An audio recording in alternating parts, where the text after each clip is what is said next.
कैसे पता चले कि हमारी दुआ कबूल हो गई है। दुआ की कबूलियत की चंद एक निशानियां मैं आपको बताता हूँ। कमोबेश ये 7 निशानियां हैं। मुझे ऐसे महसूस होता है ज़ाती तजर्बे से भी और ओवरऑल पढ़ कर भी, देख कर भी, कि दुआ अगर कबूल हो रही हो और कबूलियत के दर्जे पर चली जाए तो ये निशानियां पूरी होना शुरू हो जाती हैं। सबसे पहला काम जो होता है, दिल में सुकून और इत्मीनान आ जाता है। इंसान को ऐसे महसूस होने लग जाता है कि उसकी दुआ कबूल हो गई है।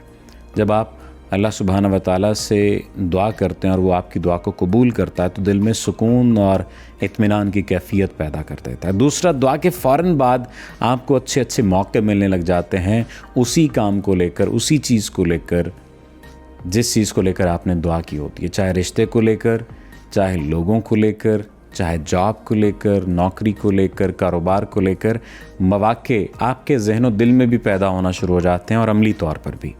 तीसरा, मुश्किल हाल होता है इंसान का, बड़ी पजमुर्दगी की हालत में होता है, लेकिन जो ही दुआ मांगता है और दुआ मांगने के बाद उसके दिल में, उसकी ज़ात में वो जो तेज़ी पैदा हुई होती है दुआ से पहले, वो एक ठहराव पैदा कर देती है। और ये जो ठहराव है ये भी दुआ की कबूलियत की निशानियों में से एक निशानी है।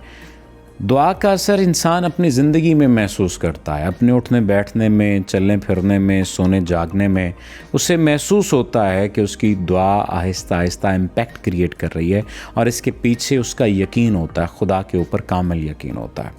पाँचवा, उस दुआ के बाद वो ठीक रास्ते पर चलने लग जाता है।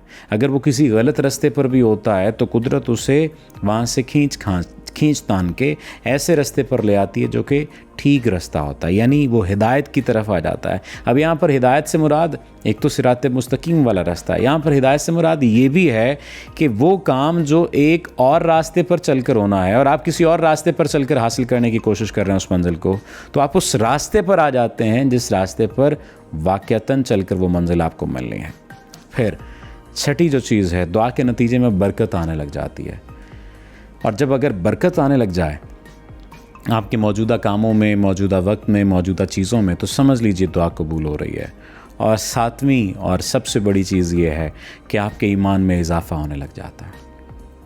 आपके दिल में ईमान की कदर मंजिलत बढ़ने लग जाती है। आपकी अमली ज़िंदगी में जो ईमानियात का जो दर्जा है वो बेहतर होने लग जाता है, इबादत का दर्जा बेहतर होने लग जाता है। तो ये 7 निशानियां हैं आपकी दुआ की कबूलियत की। और भी बहुत सारी निशानियां हो सकती हैं, लेकिन ये 7 अमली निशानियां हैं जो अगर आपको महसूस हों तो समझ लीजिए आपकी दुआ कबूल हो गई है। अल्लाह आपका हामी नासिर हो।